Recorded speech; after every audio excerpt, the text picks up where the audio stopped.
Friday's celebration of the Solemnity of the Sacred Heart brought about the end of a sequence of solemnities. We've known that the Easter season has been done for a couple of weeks now, and yet those echoes that remain with us. First, the Solemnity of the Most Holy Trinity, the Solemnity of Corpus Christi, and Friday, the Solemnity of the Sacred Heart. The unpacking of the mystery of God's love, the way it has been revealed to us, and of course, through the outpouring of the Holy Spirit at Pentecost, how we are commissioned and sent forth in that love. And so now we return to the Green Sundays. It's been a few months. We're back in ordinary time, and yet those echoes always remain with us. The mystery of the season of Easter never departs from us. In the first reading and gospel today, we hear about the prophetic charge given, most explicitly in the first reading to Elisha, as Elijah commissions him to be his successor and his attendant. But with prophetic charge, we often find, and especially in the gospel, resistance. And the resistance isn't always the form we expect. Sometimes there's rejection of the prophetic calling, but the most common response is the conditional one. It's the one we ourselves struggle with so often, which is the, Lord, I will but. And so we hear a sequence of people saying, Lord, I want to follow you, but. And the response to each is, you cannot be my disciple with a divided heart. The letter to the Galatians in the second reading speaks most intensely towards this, as Paul says, brothers and sisters, for freedom Christ set us free. So stand firm and do not submit again to the yoke of slavery. For you were called for freedom, brothers and sisters, but do not use this freedom as an opportunity for the flesh. Rather, serve one another through love. We have celebrated in these recent days the unfathomable love of Christ, who has set us free and called us to discipleship. That freedom, as Paul tells us, is not license, but it is the true foundations of love, the complete freedom to give of self, to serve one another through love. True love requires freedom, and through the self-emptying of God, we are now unrestrained in our ability to respond, to empty ourselves for God and for one another. This is the heart of the call to holiness and discipleship. And so, as a community of disciples called to constantly follow the Lord with undivided heart, and seeing as we've just celebrated our patronal feast day on Friday, this weekend seemed an appropriate time to offer a sort of State of the Union address for affairs in our parish, to provide some words on things going on and some updates. Perhaps the most startling update for some is the results of our parish census.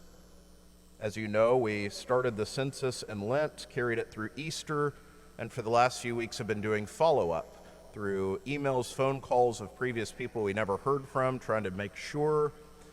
And so the recent Catholic Directory for 2022 came out. I think it lists us at around 1,960 families or so.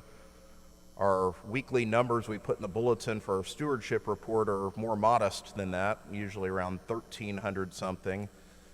But the results of our parish census so far, and we're still doing some data cleaning, but we're pretty honed in on the number, reflects that we have 760 families. Those are the families that this is their primary home. Those who responded in this way, that they are parishioners of the Co-Cathedral of the Sacred Heart. Now, for the first time, we offered an alternative definition, which was that of friend of the cathedral. For those people who support us, who frequent the Co-Cathedral, but perhaps belong to another parish and split time, or those that in some way just are invested in the mission of the cathedral, our friends are important as well. And so another 200 households defined themselves as friends of the cathedral. So 760 families, parishioners, 200 friends, reminds us that we are a large building, but a smaller parish, but our mission is big. This number may be surprising, and yet the number of those households involved I find to be very committed. And of course, we look bigger on any given Sunday because, as a cathedral parish, our numbers are constantly bolstered by our visitors and people from across the diocese who choose to be here because it is the heart of prayer here in Houston. And that, too, is very important to us and part of our mission. I've shared with you often over the past year that finances continue to be a great challenge for this parish. As you can imagine, we have a massive overhead and a very small number of families helping to bolster and keep it going. In light of that number of households, and I said at the Mass this morning, everyone turn your tape recorders off. I'll swear I didn't say this later, but every once in a while, if people believe a pastor will never say this, I'm very grateful and happy for the financial support you have given. I find it actually impressive, our offertory levels for that number of households compared to many parishes several times bigger than us. And so I thank you for your generosity and support for our ongoing mission here. Is there always room for us to do better? Absolutely. But this is a time I'm talking money where it's not beating you, not giving enough money. You have supported your parish well, and I'm grateful for it. The challenges still remain, and we'll continue to work to address that. We're continuing to meet with the Archdiocese to look for ways that we can continue to improve that state. Part of that is as we constantly reevaluate our staffing decisions. We have to constantly balance our mission as a parish and as the cathedral church to see how we allocate our resources that are limited to meet both of those missions and functions adequately. Towards that end, we made the difficult decision in this past month to let go of a couple of our staff members, simply to try to better devote our resources to that which most impacts our parish mission. In the same way, we continue to look for opportunities to better integrate those two aspects. How do we better integrate our parish life with the prayer life of the entire diocese? How do we better connect people elsewhere in the diocese with what's happening here? In the upcoming year, we look forward to trying to do more of that. Our clergy here at the Co-Cathedral remain committed towards that mission. We've not had much change, no change in priests, whether that's good news to you or bad news to you. You're stuck with Father Locke and I still. We're still here. Our deacons remain committed. Deacon Joe's now in his second year as a deacon. He's not a rookie anymore. Deacon Lynn's been serving a long time. The only change we really had this year was the retirement of Deacon Daniel Addis, who moved on, but we have a new deacon in Deacon Jose Galvan, who's come in to help, especially with the Spanish-speaking community. So I can say on behalf of our clergy, we remain committed towards the mission of the parish. And I feel that our staff is as well. The staff itself has focused on different aspects this year to try to make the living out of our mission more robust. There's been an increased focus on liturgical living, how we can take what was happening in this church on Sundays and holy days and take it into the home for daily living. How does it impact and integrate better with our daily life? We're also working on improving our baptismal and marriage preparation programs. Those moments for a lot of people where they come back to the church, even for those who have strayed in the practice of their faith, that moment when it comes time to baptize a child or to get married. How can we better not just educate, but how can we embrace and make disciples out of people? How can the church meet people where they're at and prepare them for the journey ahead? That's something else we're ramping up in these upcoming months. And of course, at the heart of all of this, our worship here, the bread and butter of what we do and what brings most of us here most frequently. We will remain committed to be as reverent a celebration of the divine liturgy as possible as we give all of our gratitude to God who pours out his love for us. Helping with all of this mission, we reinstituted the Parish Pastoral Council in October.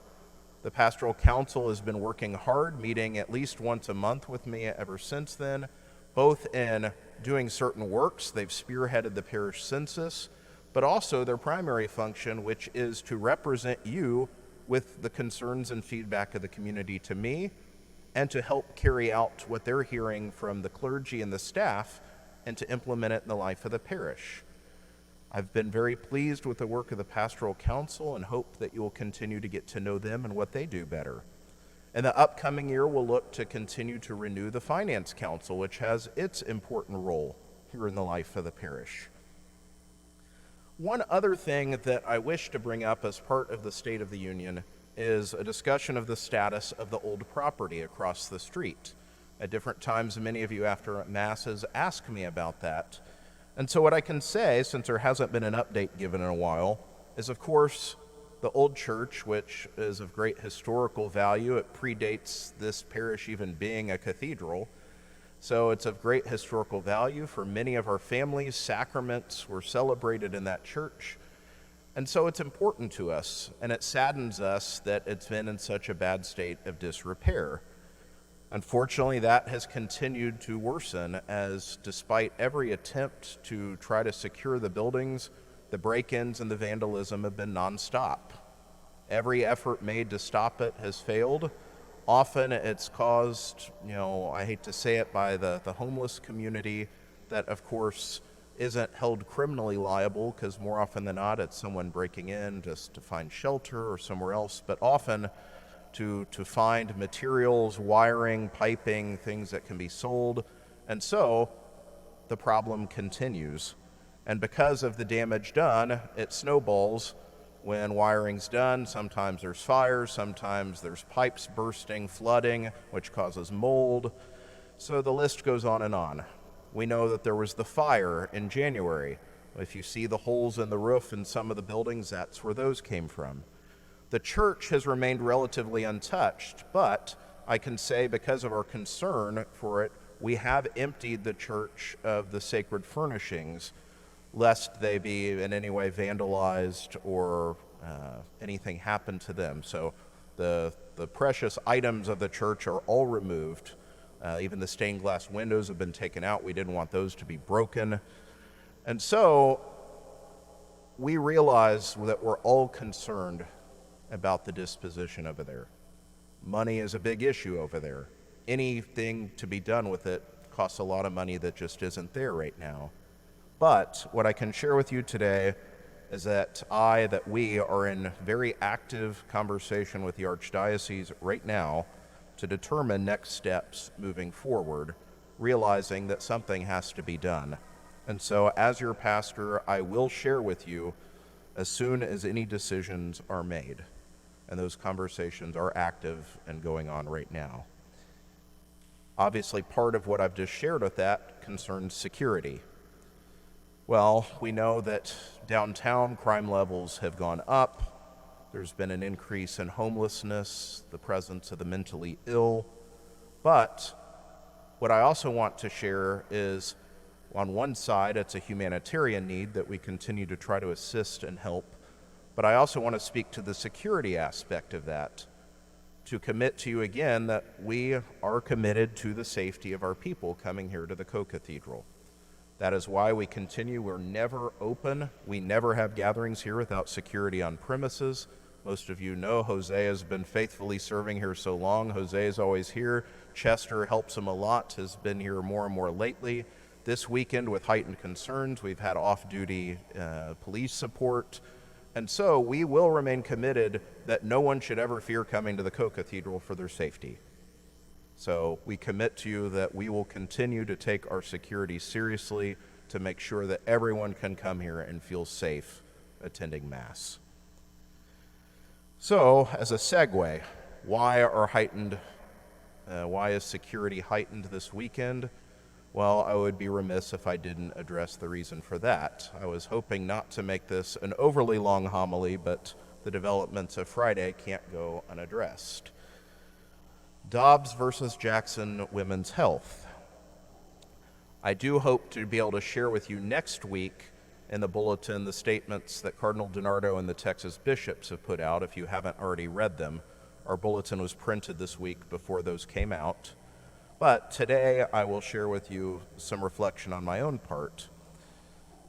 As one can imagine, when the decision came down, there were outbursts of joy and anger on a side that's deeply divided. Many who are upset by the decision see it as a tyrannical act by a 9-member court affecting constitutional rights of all people in our country. However, while this may have been painted in some corners this way, for those who know the history of the court cases, this isn't exactly the case. As a little bit of background, in 1970, when the case known as Roe v. Wade first started, even though it was not ruled upon until 1973, in that case, or at the time that case started, many states, through their legitimate legislative processes, had various laws concerning abortion in effect. Some had outright bans, others had no ban, or various degrees in between. And through the case that started in 1970, a group of lawyers used, and I use that word intentionally, used a young plaintiff named Norma McCorvey, who was pregnant at the time, and convinced her to add on to the case. She became who was known as Jane Roe. She ended up being hardly involved at all with the case. She was actually just used as a basis to argue. She had given birth to her child long before that case was ever decided. And Norma McCorvey went on for the rest of her life to advocate for an overturning of the law that had been decided in her name. The court in 1973, using a 7-2 majority, despite no constitutional grounds and no legal authority to create new law, the job of the Supreme Court is to interpret the laws of the land, upheld the right to abortion on a legally hollow privacy claim in the Constitution, and made it law for the whole nation, which overrode all of the existing laws on the books, and, of course, has led to the heartbreaking damage since then. What is that damage? Aside from violence, division of opinion, and the impact on women and families, at the heart of it, we look at 63.5 million lives lost since 1973. I pause and just say that again, 63.5 million lives. Over 50,000 per year in the state of Texas alone. The sorrows to the Sacred Heart of Jesus.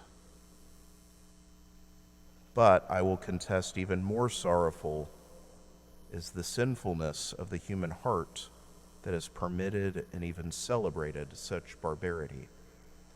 And when I say the sinfulness of the human heart, I mean that of all of us.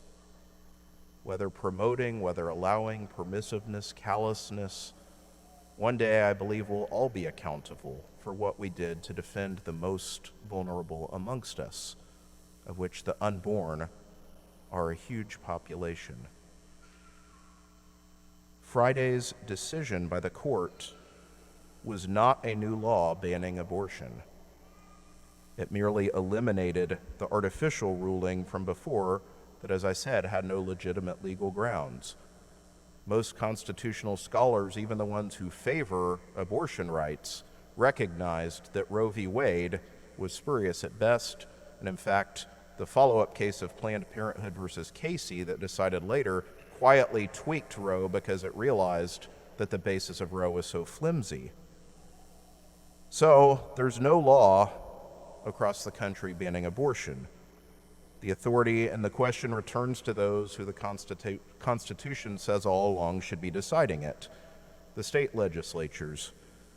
So Dobbs is a significant victory for life, but it's just a step. Now there'll be more division. States splitting one way or another, the rhetoric in our country amongst people, and most of all I can say, hardened hearts will not stop. As anyone with developed spiritual senses can say who have worked closely with this matter, whether with women and families in need or around the clinics themselves, the demonic attachment to this issue is immense. Evil does not stop because an obstacle gets thrown in its way. And so, what does this mean for us? Obviously, I don't stand before you as a priest to give lectures in constitutional law, but what I can speak about is what happens next for us. Legal justice is important, but true change and healing can only come through the conversion of hearts.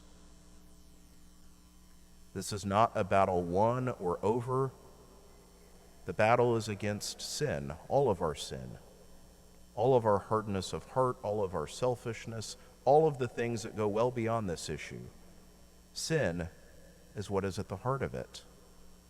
Only through conversion of our own hearts can this matter be seen through. This comes through prayer and through grace, and, importantly, our continued witness to love. That means accompanying families, mothers, and children, being gentle and merciful with those who are hurting, and engaging even our opponents in charity.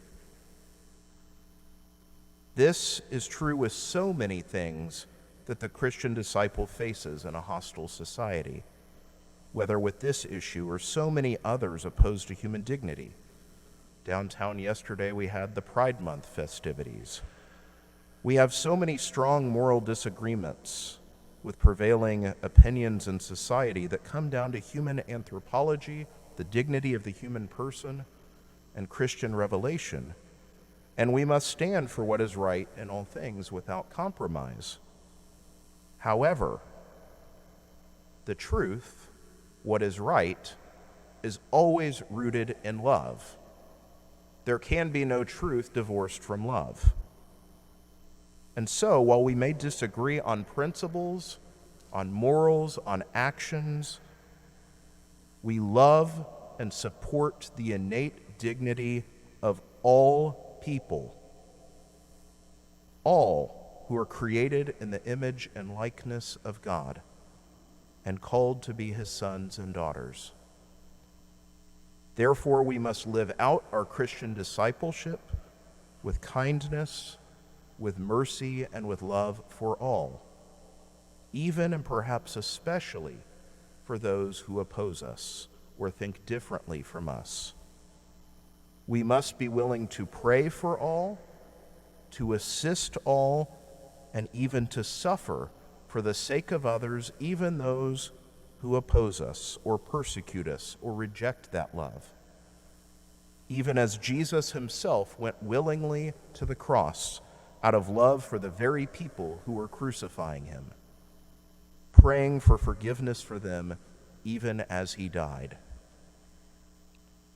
This is how the love of the Sacred Heart of Jesus has been revealed to us. And as the recipients of so unfathomable a love, we are now called and sent to reveal and share this love with one another. And so, a lot has happened in the past year. A lot in the world, a lot in our nation, our community, our parish. Some of it's been good, some of it's been bad. But we give thanks to God for his grace and pray to be renewed and sent forth joyfully again during this next year. I'm reminded of the words of St. Teresa of Calcutta, who said, "Do not let the past disturb you. Just leave everything in the Sacred Heart and begin again with joy." O Sacred Heart of Jesus, we place all our trust in you. Amen.